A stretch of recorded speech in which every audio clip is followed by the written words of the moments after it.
शिव जी ने एक ही तीर से इन तीनों सिटीज को तबाह कर दिया था।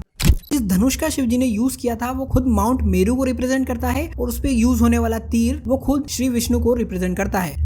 इसी रथ का यूज करके शिव जी ने पूरी त्रिपुरा को तबाह किया था, जो कि अब बाहुबली के पास है।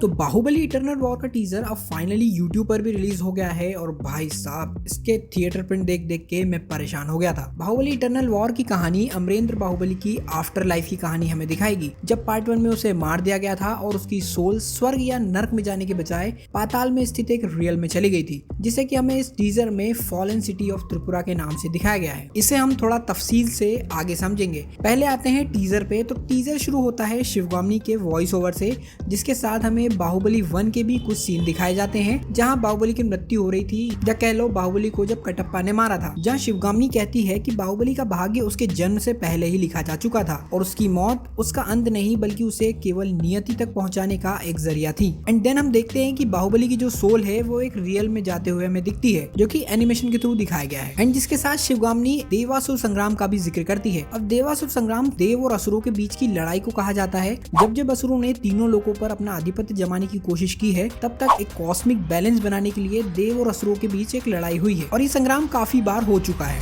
और देवों और असुरों से भी ज्यादा ये संग्राम उन शक्तियों के बीच होता है जो कि देव और असुर रिप्रेजेंट करते हैं। जैसे देव ऑर्डर, लाइट और विजडम के प्रतीक हैं, उसी तरह असुर ग्रीड, केओस और ईगो के प्रतीक। और इन्हीं कारणों से जब ब्रह्मांड में संतुलन बिगड़ता है, या कह लो जब असुर ज्यादा बलवान हो जाते हैं और प्रजा और देवों पर अत्याचार करने लगते हैं, तब तब देवासुर संग्राम होता है। और उस धर्म और अधर्म के संतुलन को बनाए रखने के लिए अलग अलग युगों में ये होता रहता है। नाउ केम टू त्रिपुरा, जहाँ विशासुर और इंद्रा के बीच लड़ाई चल रही है। और जैसा कि नाम से ही समझ में आ रहा है, त्रिपुरा यानी 3 सिटीज का एक ग्रुप जो कि असुरों के लिए बनाई गई थी। लेकिन त्रिपुरा यहाँ पूरी तरह डिस्ट्रॉय हमें दिखाई गई है। जो कि त्रिपुरा दहन हुआ था उसके बाद का नजारा लग रहा है, जिसमें शिव जी ने एक ही तीर से इन तीनों सिटीज को तबाह कर दिया था। असल में जब तारकासुर की मृत्यु हुई, जिसे शिव जी के पुत्र कार्तिकेय ने मारा था, तब तारकासुर के तीनों पुत्र कमलक्ष, विद्युमली और तारकक्ष तीनों ने ब्रह्मा जी की घोर तपस्या करके उनसे एक वर मांगा, जिसमें उन्होंने 3 ऐसे अनश्वर शहर मांगे जिनका कभी नाश न हो सके, और यदि कभी नाश हो भी तो तभी हो जब ये तीनों एक ही लाइन में आए और उन्हें एक ही तीर से मारा जाए। वर मिलने के पश्चात मायासुर ने 3 महान विमान समान शहर बनाए, जिसमें पहला स्वर्णलोका जो कि स्वर्ग लोक में था और इसे गोल्ड सिटी भी कहा जाता है, दूसरा राजलोका जो कि सिल्वर सिटी है और अंतरिक्ष में स्थित है, एंड तीसरा तम्रलोका जो कि आयरन सिटी है और पृथ्वीलोक में स्थित है। और ये तीनों सिटीज की एक खासियत थी कि ये तीनों फ्लोटिंग सिटीज थी, यानी अलग अलग गति से घूमते हुए आसमान में चलते ही रहते थे। जब कभी ये तीनों एक लाइन में आते तब वो एक त्रिपुरा के रूप में दिखते, और ऐसा हजारों साल में केवल एक ही बार होता था। शुरुआत में तो सब ठीक था, लेकिन धीरे धीरे उनकी असुरिक प्रवृत्ति बढ़ने लगी और उन्होंने देवों को हराना शुरू कर दिया, इंद्र का सिंहासन छीन लिया और तीनों लोकों में अधर्म और अंधकार फैला दिया। और जब सारे देव हार गए, तब वे भगवान शिव के पास ये विनती लेकर गए कि इस समस्या का कोई हल निकाला जाए। लेकिन ब्रह्मा जी के वर के हिसाब से उन तीनों शहरों को एक ही लाइन में होना चाहिए था और उन्हें एक ही तीर से मारा जाए, तभी उनका नाश हो सकता था। एंड जब वो समय आया तो शिव जी ने रथ पर चढ़कर एक ही तीर में तीनों सिटीज को एक साथ तबाह कर दिया। एंड जब तीनों सिटीज जली तो उनके भग्नावेश या कह लो अवशेष पाताल लोक में गिर गए। एंड इसीलिए बाहुबली इटर्नल वॉर में त्रिपुरा सिटी पूरी तरह डिस्ट्रॉय दिखती है। और बाहुबली इटर्नल वॉर की कहानी भी त्रिपुरा दहन के बाद की होने वाली है, जहाँ अब ये सवाल आता है कि जब एक साधारण मनुष्य मरता है तो या तो वो नरक में जाता है या तो वो स्वर्ग में जाता है, लेकिन बाहुबली पाताल लोक में क्यों आया है? तो भाई इस सवाल का जवाब मैंने बहुत ढूंढा और कोई सबसे करीब का जवाब मिला मुझे, तो वो ये है कि बाहुबली को खुद शिव जी ने चूज किया है to maintain a balance between devas and asuras. तो मे भी हुआ ये होगा कि त्रिपुरा दहन के बाद शिव जी को छोड़ के बाकी देव ये चाहते होंगे कि त्रिपुरा के साथ साथ सारे असुरों का विनाश हो जाए। लेकिन हम ये जानते हैं कि असुर जो है वो शिव जी की पूजा करते हैं, तो शिव जी ये कभी नहीं चाहेंगे कि पूरे असुर कुल का नाश हो जाए, और वो देवताओं से भी नहीं लड़ सकते। तो उन्होंने बाहुबली को अपॉइंट किया है एज अ एजेंट, जो कि असुरास एंड देवास के बीच एक पीस मेंटेन कर सके। और मेरी ये थ्योरी काफी हद तक पक्की हो जाती है इस रथ को देखने के बाद,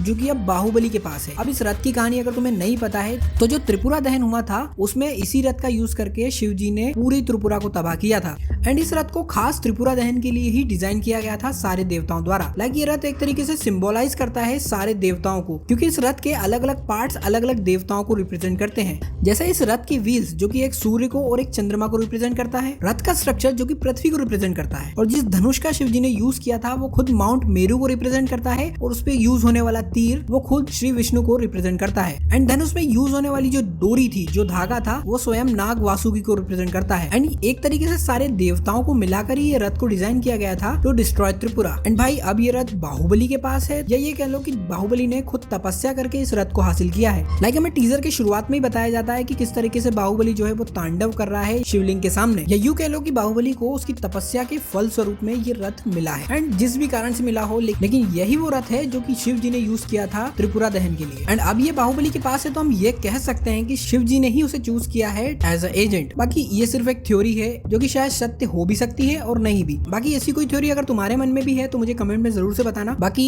टीजर का एनिमेशन बहुत फाड़ू लग रहा है। थिएटर में इसे देखने का एक्सपीरियंस तो भाई गजब का ही होगा। मैं बहुत ज्यादा एक्साइटेड हूँ इसे देखने के लिए। बाकी 27 में आ रही है और ये 2 पार्ट में आने वाली है, तो देखते हैं क्या होता है। एंड मिलते हैं अगले वीडियो में।